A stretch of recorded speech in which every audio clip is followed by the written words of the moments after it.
Hi, എല്ലാവർക്കും ഡോട്ടോയുടെ പുതിയൊരു വീഡിയോയിലേക്ക് സ്വാഗതം. അപ്പോൾ നമ്മളിപ്പോൾ ഭൂമിശാസ്ത്രം എന്ന് പറയുന്ന ടോപ്പിക്കിനെ കുറിച്ചാണ് നമ്മൾ ഈ ഒരു വീഡിയോ നോക്കാൻ പോകുന്നത്. അപ്പോൾ ടൈമുകളെ നമുക്ക് ആ ചോദ്യങ്ങൾ നോക്കാം. ഭൗമോപരിതല വസ്തുക്കളുടെ അക്ഷാംശ രേഖാംശ സ്ഥാനം, ഉയരം, സമയം എന്നിവ മനസ്സിലാക്കാൻ സഹായിക്കുന്ന സംവിധാനം ഏതാണത്? അത് ഗ്ലോബൽ പൊസിഷനിങ് സിസ്റ്റമാണ്, GPS ആണ്. അപ്പോൾ ഭൗമോപരിതല വസ്തുക്കളുടെ അക്ഷാംശ രേഖാംശ സ്ഥാനം, ഉയരം, സമയം എന്നിവ മനസ്സിലാക്കാൻ സഹായിക്കുന്ന സംവിധാനം ഏതാണ്? അത് ഗ്ലോബൽ പൊസിഷനിങ് സിസ്റ്റമാണ്, അല്ലെങ്കിൽ നമ്മൾ GPS എന്ന് പറയും. തുടക്കത്തിൽ സൈനികാവശ്യങ്ങൾക്കായി ഉപയോഗിച്ചിരുന്ന GPS സംവിധാനം ഏത് രാജ്യത്തേതായിരുന്നു? അത് അമേരിക്കയിലേതാണ്. അപ്പോൾ തുടക്കത്തിൽ സൈനികാവശ്യങ്ങൾക്കായിട്ട് ഉപയോഗിച്ചിരുന്ന GPS സംവിധാനം നിലവിൽ ഉപയോഗിച്ചിരുന്ന രാജ്യം ഏതാണ്? അത് അമേരിക്കയാണ്. ഭൂമുഖത്തെ ഏറ്റവും വലിയ സമുദ്രഭാഗം ഏതാണ്? അത് പസഫിക് സമുദ്രമാണ്. അപ്പോൾ ഭൂമുഖത്തെ ഏറ്റവും വലിയ സമുദ്രഭാഗം ഏതാണ്? അത് പസഫിക് സമുദ്രമാണ്. പസഫിക് സമുദ്രത്തിൻ്റെ വിസ്തീർണം എത്രയാണ്? 165.2 ലക്ഷം ചതുരശ്ര കിലോമീറ്ററാണ്. അപ്പോൾ പസഫിക് സമുദ്രത്തിൻ്റെ വിസ്തീർണം എത്രയാണ്? 165.2 ലക്ഷം ചതുരശ്ര കിലോമീറ്ററാണ്. പസഫിക് സമുദ്രത്തിൻ്റെ ശരാശരി ആഴം എത്രയാണ്? 4280 മീറ്ററാണ്. അപ്പോൾ പസഫിക് സമുദ്രത്തിൻ്റെ ശരാശരി ആഴം എത്രയാണ്? 4280 മീറ്ററാണ്. പസഫിക് സമുദ്രത്തിൽ സ്ഥിതി ചെയ്യുന്ന ഭൂമിയിലെ ഏറ്റവും ആഴം കൂടിയ സമുദ്രഭാഗം എല്ലാവർക്കും അറിയാം, അത് ചലഞ്ചർ ഗർത്തമാണ്. അപ്പോൾ പസഫിക് സമുദ്രത്തിലുള്ള ഏറ്റവും ആഴം കൂടിയ ഭാഗം ഏതാണ്? അത് ചലഞ്ചർ ഗർത്തമാണ്. ഭൂമുഖത്തെ രണ്ടാമത്തെ വലിയ സമുദ്രമായ അറ്റ്ലാന്റിക് സമുദ്രത്തിൻ്റെ വിസ്തീർണം 82.4 ലക്ഷം ചതുരശ്ര കിലോമീറ്ററാണ്. അപ്പോൾ അറ്റ്ലാന്റിക് സമുദ്രത്തിൻ്റെ വിസ്തൃതി എത്രയാണ്? 82.4 ലക്ഷം ചതുരശ്ര കിലോമീറ്റർ. പസഫിക് സമുദ്രത്തിൻ്റെ എത്രയായിരുന്നു? 165.2 ലക്ഷം ചതുരശ്ര കിലോമീറ്റർ. അറ്റ്ലാന്റിക് സമുദ്രത്തിലെ ഏറ്റവും ആഴം കൂടിയ ഭാഗം അത് പ്യൂട്ടോറിക്ക ഗർത്തമാണ്. പസഫിക് സമുദ്രത്തിലെ ഏതാണ്? അത് ചലഞ്ചറാണ്. അറ്റ്ലാന്റിക് സമുദ്രത്തിൽ വന്നപ്പോൾ അതേതാണ്? അത് പ്യൂട്ടോറിക്കോ ഗർത്തമാണ്. നീണ്ട ആകൃതിയിലുള്ള സമുദ്രം ഏതാണ്? അത് അറ്റ്ലാന്റിക് സമുദ്രമാണ്. അപ്പോൾ നീണ്ട ആകൃതിയിലുള്ള സമുദ്രം അതേത് സമുദ്രമാണ്? അത് അറ്റ്ലാന്റിക് സമുദ്രമാണ്. മേഘരൂപവൽക്കരണം, മഴ, മഞ്ഞ്, കാറ്റ്, ഇടിമിന്നൽ തുടങ്ങിയ അന്തരീക്ഷ പ്രതിഭാസങ്ങൾ അരങ്ങേറുന്ന മണ്ഡലം ഏതാണ്ട്? അത് ട്രോപ്പോസ്ഫിയറാണ്. അപ്പോൾ മേഘരൂപവൽക്കരണം, മഴ, മഞ്ഞ്, കാറ്റ്, ഇടിമിന്നൽ തുടങ്ങിയ അന്തരീക്ഷ പ്രതിഭാസങ്ങൾ അരങ്ങേറുന്ന മണ്ഡലം ഏതാണ്? അത് ട്രോപ്പോസ്ഫിയറാണ്. IRS, ലാൻഡ്സാറ്റ് എന്നിവ ഏതിനം ഉപഗ്രഹങ്ങൾക്ക് ഉദാഹരണമാണ്? അത് സൗരസ്ഥിര ഉപഗ്രഹങ്ങളാണ്. അപ്പോൾ IRS, ലാൻഡ്സാറ്റ് എന്നിവ ഏതിനം ഉപഗ്രഹങ്ങൾക്ക് ഉദാഹരണമാണ്? സൗരസ്ഥിര ഉപഗ്രഹങ്ങൾക്ക് ഉദാഹരണമാണ്. അന്തരീക്ഷത്തിലെ ഓസോൺ പാളിക്കുണ്ടാകുന്ന ശോഷണം ഏതു പേരിൽ അറിയപ്പെടുന്നു? ഓസോൺ ശുഷിരമെന്ന് അറിയപ്പെടുന്നു. അപ്പോൾ അന്തരീക്ഷത്തിലെ ഓസോൺ പാളിക്കുണ്ടാകുന്ന ശോഷണം ഏതു പേരിൽ അറിയപ്പെടുന്നു? ഓസോൺ സുഷിരമെന്ന് അറിയപ്പെടുന്നു. ഓസോൺ ശോഷണത്തിന് കാരണമാകുന്ന ഉൽപ്പന്നങ്ങളെ ഘട്ടം ഘട്ടമായി നിരോധിക്കുന്നതിനുള്ള അന്താരാഷ്ട്ര ഉടമ്പടി മോൺട്രിയൽ പ്രോട്ടോക്കോളാണ്. അപ്പോൾ ഓസോൺ ഡിപ്ലീഷന് കാരണമാകുന്ന ഉൽപ്പന്നങ്ങളെ ഘട്ടം ഘട്ടമായി നിരോധിക്കുന്ന അന്താരാഷ്ട്ര ഉടമ്പടി ഏതാണ്? അത് മോൺട്രിയൽ പ്രോട്ടോക്കോളാണ്.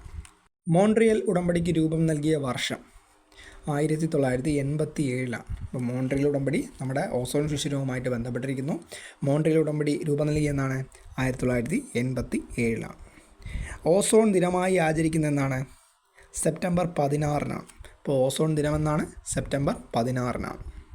ഹാനികരമായ അൾട്രാവയലറ്റ് കിരണങ്ങളെ ആഗിരണം ചെയ്യുന്ന ഓസോൺ പാളി കാണപ്പെടുന്ന അന്തരീക്ഷ മണ്ഡലം സ്ട്രാറ്റോസ്ഫിയറിലാണ്. അപ്പോൾ ഓസോൺ പാളി എവിടെ കാണപ്പെടുന്നു? സ്ട്രാറ്റോസ്ഫിയറിൽ കാണപ്പെടുന്നു.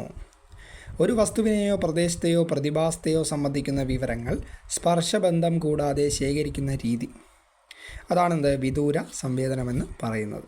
അപ്പോൾ ഒരു വസ്തുവിനെയോ പ്രദേശത്തെയോ പ്രതിഭാസത്തെയോ സംബന്ധിക്കുന്ന വിവരങ്ങൾ സ്പർശബന്ധം കൂടാതെ ശേഖരിക്കുന്ന രീതി ഏതാണ്? വിദൂര സംവേദനം. ഭൂമിയുടെ ഭ്രമണത്തിനൊപ്പം സഞ്ചരിക്കുന്ന ഉപഗ്രഹങ്ങൾ ഏതാണ്? ഭൂസ്ഥിര ഉപഗ്രഹങ്ങളാണ്. അപ്പോൾ ഭൂമിയുടെ ഭ്രമണത്തിനൊപ്പം സഞ്ചരിക്കുന്ന ഉപഗ്രഹങ്ങൾ ഏതാണ്? ഭൂസ്ഥിര ഉപഗ്രഹങ്ങളാണ്. ധ്രുവങ്ങൾക്ക് മുകളിലൂടെ ഭൂമിയെ വലം വയ്ക്കുന്ന കൃത്രിമ ഉപഗ്രഹങ്ങൾ സൗരസ്ഥിര ഉപഗ്രഹങ്ങളാണ്. ഇപ്പോൾ ധ്രുവങ്ങൾക്ക് മുകളിലൂടെ ഭൂമിയെ വലം വയ്ക്കുന്ന കൃത്രിമ ഉപഗ്രഹങ്ങൾ ഏതാണ്? സൗരസ്ഥിര ഉപഗ്രഹങ്ങളാണ്. ഭൂമിയുടെ ഭ്രമണവേഗത്തിന് തുല്യമായ വേഗത്തിൽ സഞ്ചരിക്കുന്നതിനാൽ എല്ലായ്പ്പോഴും ഭൂമിയിലെ ഒരേ പ്രദേശത്തെ അഭിമുഖീകരിച്ച് നിലകൊള്ളുന്ന കൃത്രിമ ഉപഗ്രഹങ്ങൾ അത് ഭൂസ്ഥിര ഉപഗ്രഹങ്ങളാണ്. ഇപ്പോൾ ഭൂമിയുടെ ഭ്രമണവേഗത്തിന് തുല്യമായ വേഗത്തിൽ സഞ്ചരിക്കുന്നതിനാൽ എല്ലായ്പ്പോഴും ഭൂമിയിലെ ഒരേ പ്രദേശത്തെ അഭിമുഖീകരിച്ച് നിലകൊള്ളുന്ന കൃത്രിമ ഉപഗ്രഹങ്ങൾ ഏതാണ്? അത് ഭൂസ്ഥിര ഉപഗ്രഹങ്ങളാണ്. കൃത്യമായ ഇടവേളകളിൽ പ്രദേശത്തിൻ്റെ ആവർത്തിച്ചുള്ള വിവരം ശേഖരിക്കാൻ സാധ്യമാക്കുന്ന ഉപഗ്രഹങ്ങൾ ഏതാണ്? അത് സൗരസ്ഥിര ഉപഗ്രഹങ്ങളാണ്. അപ്പോൾ കൃത്യമായ ഇടവേളകളിൽ പ്രദേശത്തിൻ്റെ ആവർത്തിച്ചിട്ടുള്ള വിവരശേഖരണം സാധ്യമാക്കുന്ന ഉപഗ്രഹങ്ങൾ ഏതാണ്? സൗരസ്ഥിര ഉപഗ്രഹങ്ങളാണ്. ഒരു പ്രദേശത്തിൻ്റെ സ്ഥിരമായ വിവരശേഖരണത്തിന് സഹായിക്കുന്ന കൃത്രിമ ഉപഗ്രഹങ്ങൾ ഏതാണ്? അത് ഭൂസ്ഥിര ഉപഗ്രഹമാണ്. അപ്പോൾ ഒരു പ്രദേശത്തിൻ്റെ സ്ഥിരമായ വിവരശേഖരണത്തിന് സഹായിക്കുന്ന കൃത്രിമ ഉപഗ്രഹം ഏതാണ്? അത് ഭൂസ്ഥിര ഉപഗ്രഹങ്ങളാണ്. വിദൂര സംവേദനത്തിന് മുഖ്യമായും പ്രയോജനപ്പെടുത്തുന്ന ഉപഗ്രഹങ്ങൾ അത് സൗരസ്ഥിര ഉപഗ്രഹങ്ങളാണ്. അപ്പോൾ വിദൂര സംവേദനത്തിന് മുഖ്യമായും പ്രയോജനപ്പെടുത്തുന്ന ഉപഗ്രഹങ്ങൾ ഏതാണ്? സൗരസ്ഥിര ഉപഗ്രഹങ്ങളാണ്. വാർത്താവിനിമയം, ദിനാന്തരീക്ഷ സ്ഥിതി മനസ്സിലാക്കൽ എന്നിവയ്ക്ക് പ്രയോജനപ്പെടുത്തുന്ന ഉപഗ്രഹങ്ങൾ അത് ഭൂസ്ഥിര ഉപഗ്രഹങ്ങളാണ്. അപ്പോൾ വാർത്താവിനിമയം, ദിനാന്തരീക്ഷ സ്ഥിതി മനസ്സിലാക്കൽ എന്നിവയ്ക്ക് പ്രയോജനപ്പെടുത്തുന്ന ഉപഗ്രഹങ്ങൾ ഏതാണ്? ഭൂസ്ഥിര ഉപഗ്രഹങ്ങളാണ്. പ്രകൃതി വിഭവങ്ങൾ, ഭൂവിനിയോഗം, ഭൂഗർഭജലം മുതലായവയെക്കുറിച്ചുള്ള വിവരശേഖരണത്തിന് ഉപയോഗിക്കുന്ന ഉപഗ്രഹങ്ങൾ സൗരസ്ഥിര ഉപഗ്രഹങ്ങളാണ്. പ്രകൃതി വിഭവങ്ങൾ, ഭൂവിനിയോഗം, ഭൂഗർഭജലം മുതലായവയെക്കുറിച്ചുള്ള വിവരശേഖരണത്തിന് ഉപയോഗിക്കുന്ന ഉപഗ്രഹങ്ങൾ ഏതാണ്? അത് സൗരസ്ഥിര ഉപഗ്രഹങ്ങളാണ്.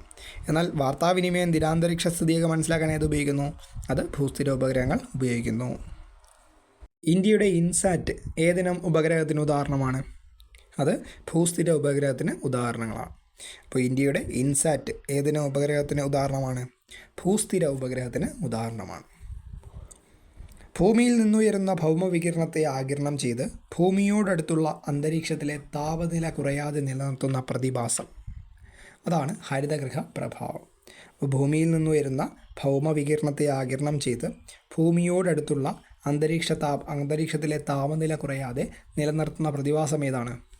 അതാണ് ഹരിതഗൃഹ പ്രഭാവം. ഹരിതഗൃഹ പ്രഭാവത്തിന് കാരണമാകുന്ന വാതകങ്ങളെ എങ്ങനെ വിളിക്കുന്നു? അത് ഹരിതഗൃഹ വാതകങ്ങളെന്നാണ് വിളിക്കുന്നത്. അപ്പോൾ ഹരിതഗൃഹ പ്രഭാവത്തിന് കാരണമാകുന്ന വാതകങ്ങൾ ഏതാണ്? ഹരിതഗൃഹ വാതകങ്ങൾ.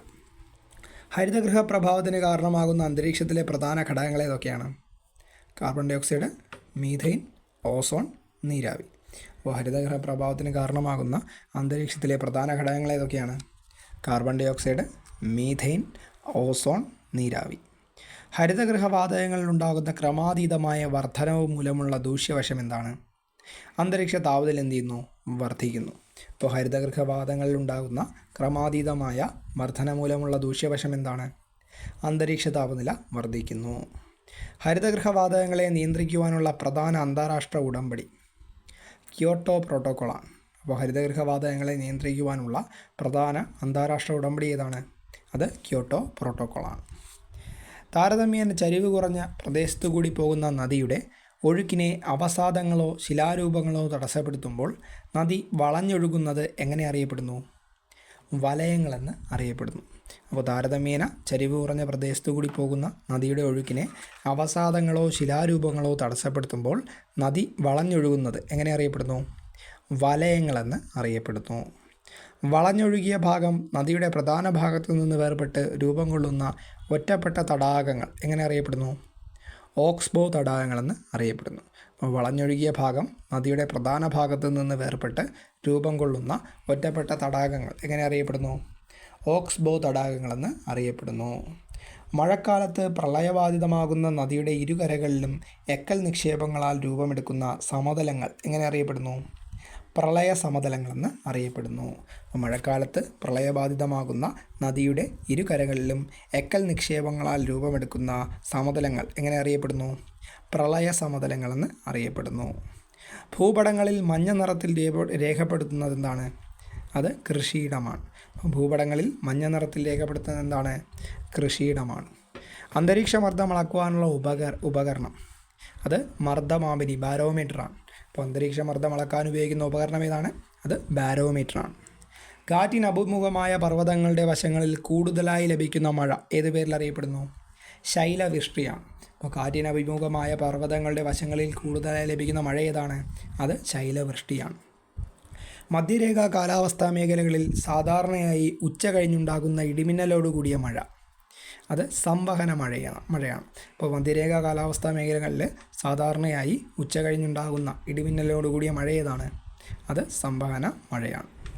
ഉഷ്ണമേഖലകളിൽ ഉഷ്ണകാലത്തുണ്ടാകുന്ന മഴ സംവഹന മഴയാണ്. ഇപ്പോൾ ഉഷ്ണമേഖലകളിൽ ഉഷ്ണകാലത്തുണ്ടാകുന്ന മഴ ഏതാണ്?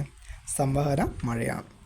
കടലിൽ നിന്നുള്ള വായു തീരദേശങ്ങളിൽ വെച്ച് കരയിലെ വായുവുമായി കൂട്ടിമുട്ടി മേഘരൂപവൽക്കരണം ഉണ്ടായി സംഭവിക്കുന്ന മഴ അത് തീരദേശ മഴയാണ്. അപ്പോൾ കടലിൽ നിന്നുള്ള വായു തീരദേശങ്ങളിൽ വെച്ച് കരയിലെ വായുവുമായിട്ട് കൂട്ടിമുട്ടി മേഘരൂപവൽക്കരണവും ഉണ്ടായി സംഭവിക്കുന്ന മഴ ഏതാണ്? അത് തീരദേശ മഴയാണ്. സമുദ്രത്തിൽ താഴ്ന്നു കിടക്കുന്ന ഒരു ദ്വീപിൻ്റെ ശീർഷഭാഗത്തെ ചുറ്റി കാണപ്പെടുന്ന വൃത്താകാര പവിഴപ്പുറ്റുകൾ ഏതാണ്? അത് വർത്തുളാകാര പവിഴ ദ്വീപുകളാണ്. സമുദ്രത്തിൽ താഴ്ന്നു കിടക്കുന്ന ഒരു ദ്വീപിൻ്റെ ശീർഷഭാഗത്തെ ചുറ്റി കാണപ്പെടുന്ന വൃത്താകാര പവിഴപ്പുറ്റുകളാണെന്ത്? വർത്തുളാകാര പവിഴദ്വീപ് എന്ന് പറയുന്നത്. അപ്പോൾ ഇത്രയും ചോദ്യങ്ങളാണ് നമ്മൾ ഭൂമിശാസ്ത്രം എന്ന് പറയുന്ന ടോപ്പിക്കിൽ ഇത്രയും ചോദ്യങ്ങളാണ് നമ്മൾ ഈ ഒരു വീഡിയോയിൽ നോക്കിയത്.